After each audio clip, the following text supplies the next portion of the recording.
au Caire, laquelle va commencer par l'actualité et bien sûr à la une le démarrage des Jeux Olympiques pour l'Égypte pour le football. Tout à l'heure en détail sur le match, le point sur le match Égypte-Dominique aujourd'hui 17h heure locale de Paris. On commence par l'actualité du Premier ministre Dr Moustapha Madbouli qui a insisté sur l'importance de la cybersécurité et il avait dit qu'il faut tirer des leçons de l'importance de la cybersécurité. Après la crise mondiale qui a sévi la semaine dernière à cause des pannes techniques.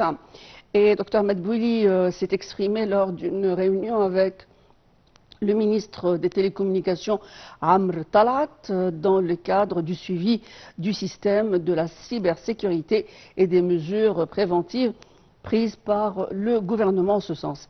Cette réunion est tenue à la lumière de la panne informatique géante qui a frappé vendredi dernier la pagaille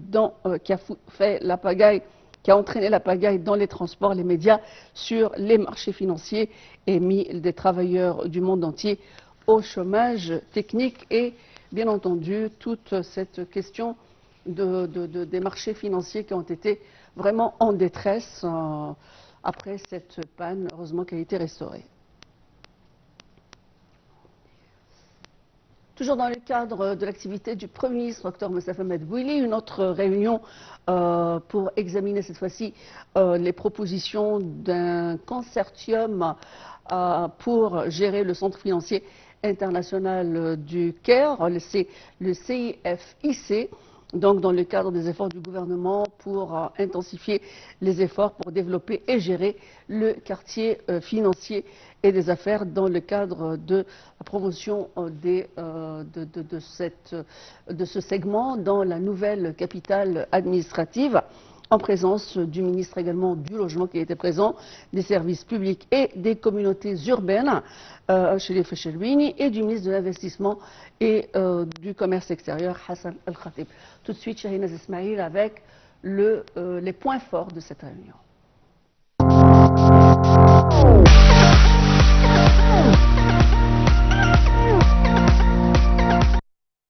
Sous l'égide de la Chine, le Fatah et le Hamas signent un accord d'unité nationale. Les deux principales factions palestiniennes rivales, le Fatah et le Hamas, ont conclu le 23 juillet un accord politique, notamment sur le gouvernement de l'après-guerre à Gaza. Un coup diplomatique pour Pékin, qui s'affirme comme acteur majeur de la région, mais vraisemblablement sans lendemain, s'accordent les observateurs. Après plusieurs jours de discussions à Pékin, 14 organisations palestiniennes, dont le Fatah et le Hamas, ont signé mardi 23 juillet un accord d'unité nationale dont le but affiché est de mettre fin à la division entre les deux principales factions rivales, comme l'écrit le quotidien palestinien Al-Quds. Cet accord, qui s'articule autour de 8 points, prévoit notamment la formation d'un gouvernement intérimaire de réconciliation nationale qui exercera son pouvoir sur l'ensemble des territoires palestiniens unifiés, à savoir la Cisjordanie, Jérusalem-Est et la bande de Gaza. Et ce alors que la question de la gouvernance de l'enclave palestinienne, après la guerre qui a débuté le 7 octobre, est posée. Cette déclaration de Pékin, résume The Washington Post, renforce la prétention de la Chine à être un médiateur mondial, mais elle est peu susceptible de combler le profond fossé entre les groupes politiques palestiniens.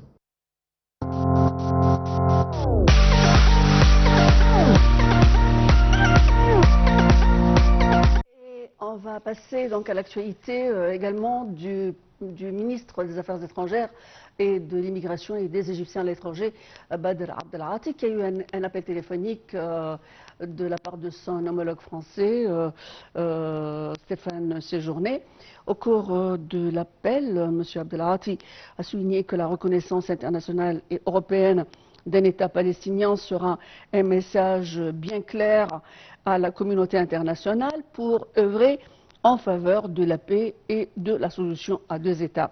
L'appel était centré sur l'examen des derniers développements de la situation prévalente dans la région et la guerre à Gaza. Le chef de la diplomatie française a de son côté affirmé que son pays aspirait à jouer un rôle primordial pour relancer les efforts déployés pour régler cette crise, la crise palestinienne. Retour sur un regard sur la question des droits de l'homme. C'est la fin de la session du dialogue national qui a été consacrée à l'examen de la question de la détention provisoire, des règles qui la régissent et de toutes les questions qui lui sont relatives ou affiliées. Vu l'importance du dossier fondamental de la stratégie nationale des droits de l'homme, ce dialogue national ou le dialogue national, on sait que le secrétariat technique va examiner les propositions et recevoir les recommandations avant de concevoir le texte final. Je rappelle que le conseil d'administration du dialogue national doit soumettre également les recommandations de la séance sur la détention provisoire au chef de l'État, président Abdel Fattah el-Sisi.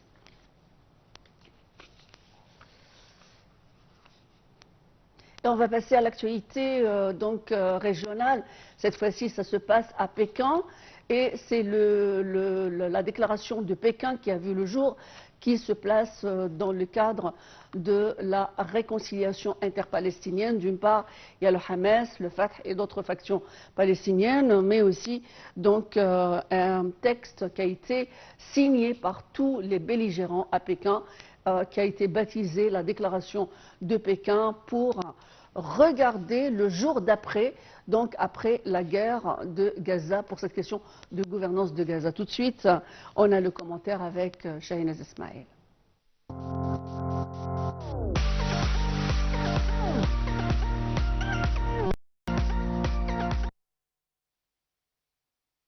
Israël a mené des frappes dans le sud de la bande de Gaza au moment où le Hamas a conclu à Pékin avec d'autres groupes palestiniens un accord en vue de l'après-guerre.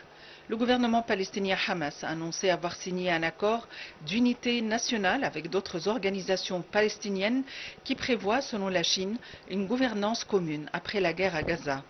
Selon le chef de la diplomatie chinoise, Wang Yi, l'accord prévoit la création d'un gouvernement intérimaire de réconciliation nationale. Pendant ce temps, l'armée poursuit son offensive, notamment dans des régions dont elle avait annoncé avoir repris le contrôle. Des bombardements ont encore visé Khan Younis, la plus grande ville du sud du territoire, ainsi que la ville de Gaza et Jabalia dans le nord. La défense civile a annoncé la mort de 8 personnes, dont 3 enfants, dans la ville de Gaza. L'aviation israélienne a frappé plus de 50 infrastructures palestiniennes, a annoncé l'armée.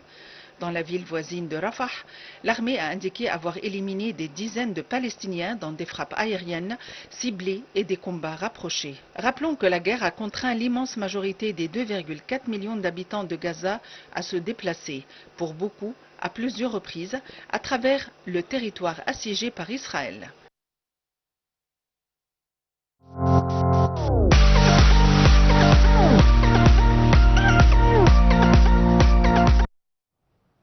L'attention se portera aujourd'hui dans le stade de Beaujoire à Nantes, où c'est le début des compétitions des Jeux Olympiques 2024 en France, quoique le départ serait donc pour le 26 juillet avec la cérémonie d'ouverture. Mais aujourd'hui, donc, la sélection égyptienne commencera son parcours dans la JO au stade des Beaujoire à Nantes, où il affrontera la sélection de la République dominicaine. L'Égypte figure dans le groupe C à côté de l'Espagne, l'Ouzbékistan et également la République dominicaine. L'Égypte jouera le 27 juillet également contre l'Ouzbékistan au deuxième tour et conclura avec une rencontre face à l'Espagne le 30 juillet. La sélection olympique cherche à remporter la première médaille olympique du football, notamment sous la direction de l'entraîneur brésilien Roger Micali, qui a conduit l'équipe nationale de son pays aux derniers Jeux olympiques de Tokyo et a remporté la médaille d'or.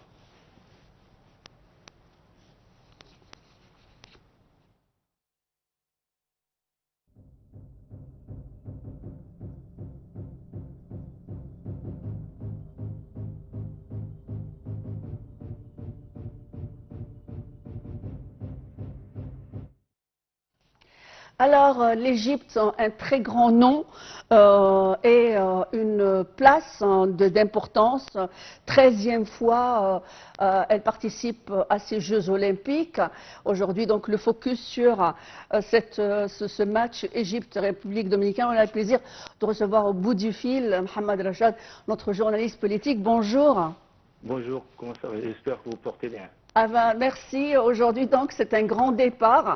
Quoique le début des Jeux olympiques va commencer officiellement le 26. Mais aujourd'hui, donc, ce qui commencera, c'est le handball, le football, mais aussi le tir à l'arc. Alors, la sélection égyptienne, c'est la plus grande délégation arabe dans ces JO. Parlez-nous un petit peu de l'importance de cette délégation égyptienne.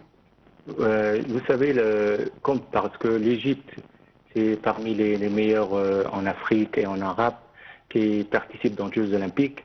Et il y a vraiment des exploits, il y a vraiment des champions qui ont pu aller plus loin, qui ont pu prendre des médailles. Et vous savez, c'est normal que l'Égypte, dans tous les Olympiades, l'Égypte est déjà là.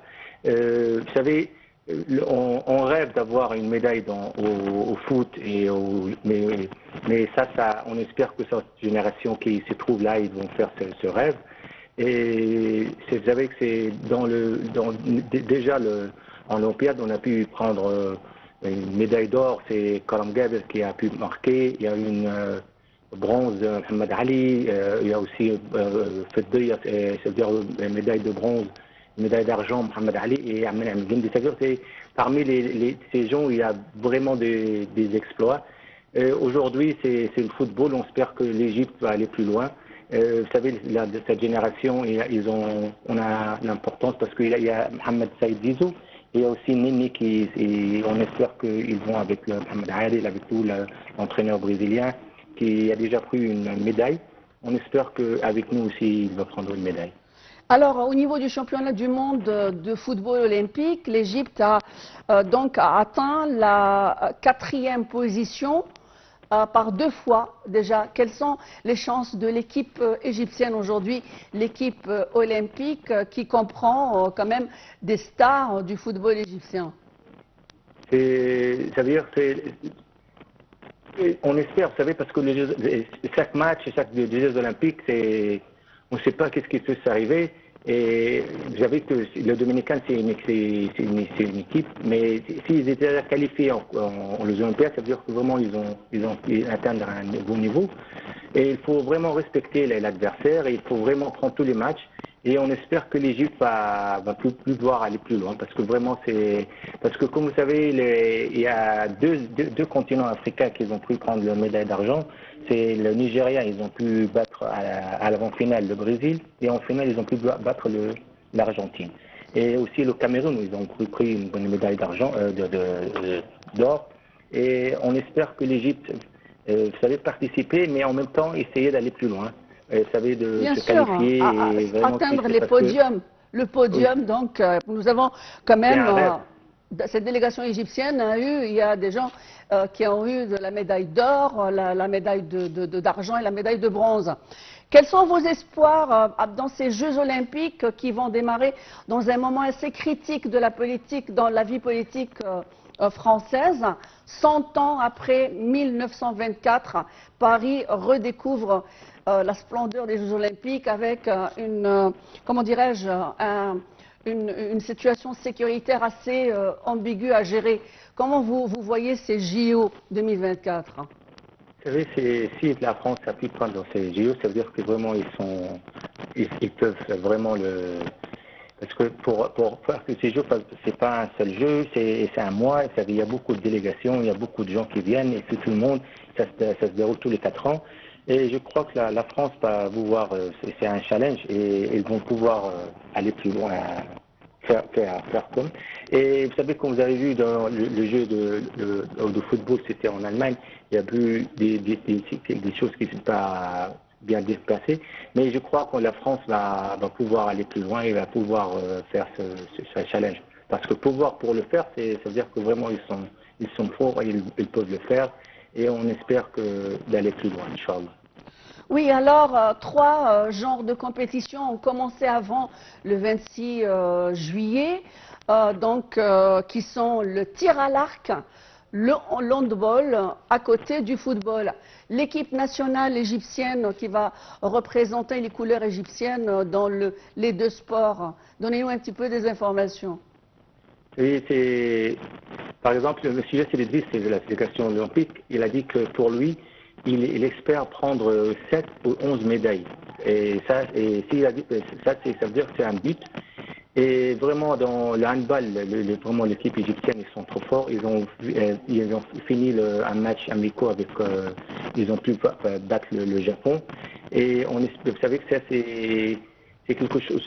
C'est les deux. Vous savez, on espère. Vous savez que c'est vraiment. Vous savez que on ne sait pas qu'est-ce qui va se passer. Déjà, quand ça va se dérouler, on va voir comment les compétitions vont aller et on va voir qu'est-ce qu'on peut faire et qu'est-ce qu'on va aller plus loin. Mais on espère. Et quand c'est pas encore déjà égyptien, c'est un rêve et on espère que ça se termine jusqu'à la fin. Et on se termine avec une médaille ou vraiment faire comme là, normalement l'Égypte peut aller plus loin. En tous les cas, l'Égypte est présente dans presque tous les sports. Les Jeux Olympiques, c'est une beauté, c'est un plaisir pour le peuple égyptien et pour toutes les nations du monde. Merci à vous. Mohamed Rachad, notre journaliste sportif, pour avoir jeté donc la lumière sur cette participation. Et on souhaite bien entendu beaucoup de chance à l'équipe égyptienne, nationale égyptienne aujourd'hui dans le match qui va réunir l'Égypte à la République dominicaine. Fin de cette nouvelle édition de Midi au Caire et on se rencontrera avec beaucoup de plaisir prochainement.